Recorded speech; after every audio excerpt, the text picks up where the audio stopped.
जय श्री कृष्णा। कार्तिक महा अध्याय का 7वां पाठ सुनने से पहले चैनल को सब्सक्राइब अवश्य करें और वीडियो को भी लाइक करें। इतनी कथा सुनकर सूत जी से शौनक ऋषि कहने लगे कि हे सूत जी, आप कृपा करके कार्तिक तथा तुलसी का महात्म्य कहिए। यह सूत जी कहने लगी, हे ऋषियों, जो तुमने मुझसे पूछा है यही प्रश्न एक समय नारद जी ने पृथक से किया था, और जो कुछ उत्तर नारद जी ने दिया वह मैं तुमसे वही कहता हूँ। एक समय राजा पृथक नारद जी के लिए कहने लगे कि नारद जी, भगवान को तुलसी क्यों इतनी अधिक प्रिय है, आप इसका महत्व कहिए। तब नारद जी कहने लगे, एक समय राजा बहुत से देवताओं और अप्सराओं सहित महादेव जी के दर्शन को गया।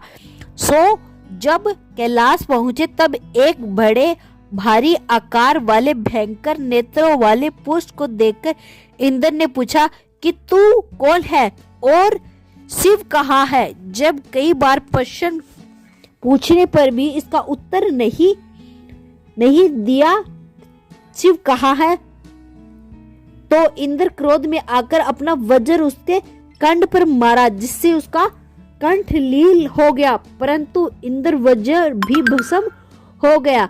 एक बड़े भारी आकार वाले भयंकर नेत्रों वाले पुरुष को देखकर इंद्र ने पूछा कि तू कौन है और शिव कहाँ है।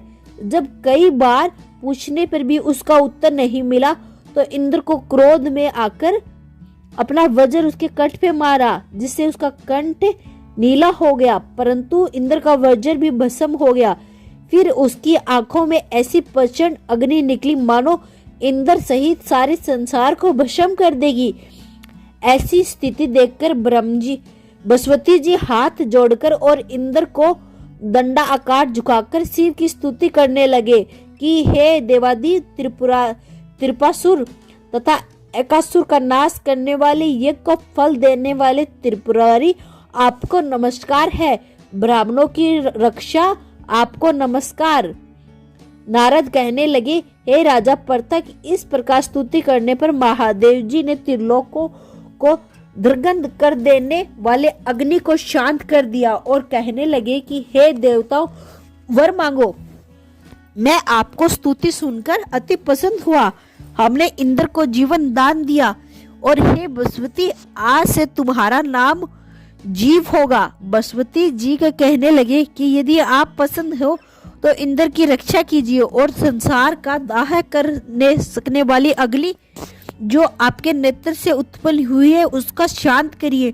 तब शिव कहने लगी कि नेत्र से निकली हुई अग्नि वापस कैसे जाए, अतः हम इसको दूर फेंकते हैं। ऐसा कहकर अग्नि को हाथ में लेकर समुद्र में फेंक दिया। वह गंगा के स्वयं गंगा सागर में जाकर गिरी और बालक हो रोने लगी। उसके रोने के शब्द से पृथ्वी कांपने लगी तथा सातों लोग बहरे हो गए। ऐसे आश्चर्य देखकर वहां पर आए हुए ब्रह्मा, जो समुद्र को गोद में बालक को देखकर आश्चर्य से पूछने लगे कि बालक किसका है। समुद्र ने बड़े आदर से बालक को उठाकर ब्रह्मा जी की गोद में दे दिया और कहने लगा, यह मेरा पुत्र गंगा से उत्पन्न हुआ है, आप इसके जातक कर्म करिए। फिर इस बालक ने ब्रह्मा जी की दाढ़ी पकड़कर जोर से मरोड़ कि ब्रह्मा जी के नेत्रों में आंसू आ गए।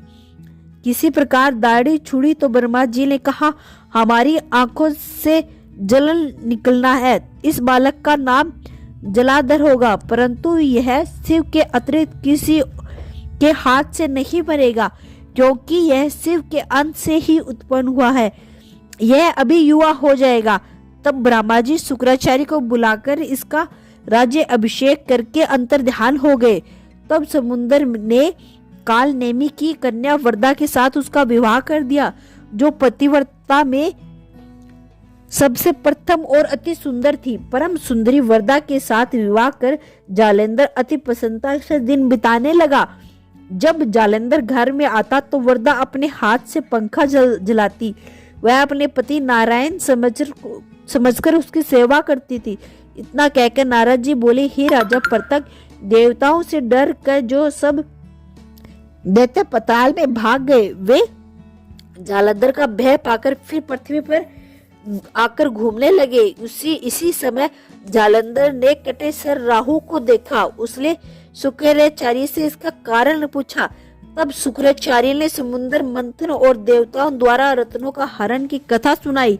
इस प्रकार इस पिता का मंथन और दैत्यों का अनादर सुनकर जालंधर ने क्रोध में आकर दशमसर वाले दूत को बुलाकर सुधर्मा के पास भेजा। वह सभा में जाकर अभिमान पूर्वक इंद्र को नमस्कार न करके कहने लगा, हे दैत्यपति, जालंधर ने जो कुछ कहा है वह सब तुम सुनो।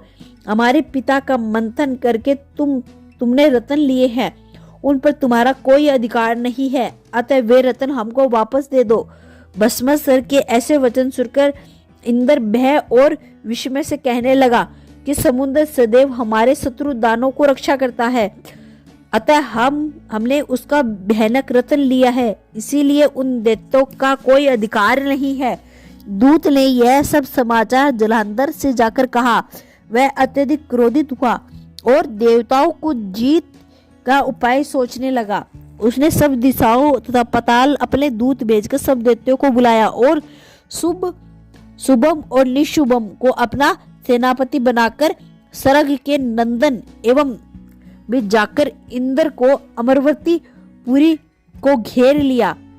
तब देवता भी युद्ध के लिए बाहर निकल आए और अनेक प्रकार के शास्त्रों से देवताओं तथा दैत्यों का युद्ध होने लगा। वे सब एक दूसरे को मार मार कर गिराने लगे। सब रिदूर बहने लगा। मरकर गिरे हुए घोड़ा हाथियों से पृथ्वी भर गई। इधर युद्ध में मारे दैत्यों को शुक्राचार्य अपनी संजीवनी विद्या से जीवन देने लगे। उधर बसवती जी द्रोचल की दिव्य और औषधि द्वारा देवताओं को जीवित होने का वेदांत दैत्यों ने शुक्राचार्य से कहा। जालंधर दैत्य अपने अनुचरों को द्रोणाचार्य पर्वत को समुद्र में फेंक देने का आदेश दिया। तब दैत्यों ने द्रोणाचल पर्वत को उठाकर समुद्र में फेंक दिया। फिर आकर संग्राम करने लगे। जब देवताओं को जीवित करने के लिए औषधि लेने बसवती जी गए तो दिव्य पर्वत को न देखकर देवताओं को भागने का आदेश दिया। सीधे ही यहाँ से भागो, यह दैत्य शंकर के अंश से उत्पन्न हुए हैं, वह तुम्हें नहीं मारेंगे। गुरुजी की यह बात सुनकर देवता भय के मारे सभी दिशाओं में भागने लगे और दैत्य की जीत के नगाड़े बजाते हुए देवताओं के अमरावती नगरी में प्रवेश किया। इंद्राणी सब देवताओं जालंधर फिर आता हुआ देखकर भगवान विष्णु की स्तुति करने लगे। बोले, हे मगच कच्छ आदि अनेक रूप धारण करने वाले, भक्तों को दुखों को हरण करने वाले, सारी सृष्टि का पालन तथा संहार करने वाले, शंख चक्र गदा और पद्म धारण करने वाला, आपको नमस्कार है।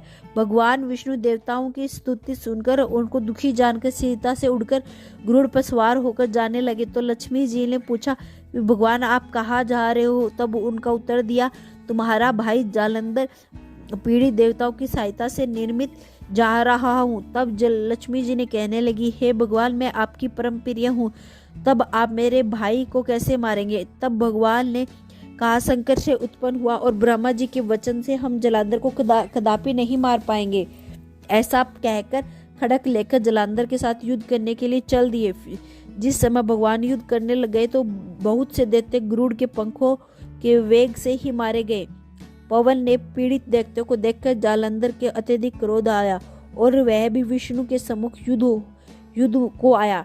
उस समय भगवान विष्णु और जालंधर का महाघोर युद्ध हुआ। आकाश मेघों की तरह बाणों से ढक गया। तब भगवान ने जालंधर पर ध्वजा, छत्र, घोड़े, धनुष सब अपने बाणों से काट डाले। जालंधर ने भी गरुड़ के मस्तक पर गदा मारी, जिसने गरुड़ की मूर्छित कर दिया। भगवान ने उसकी गदा अपनी तलवार से काट दी। फिर दोनों में मल्ल युद्ध हुआ।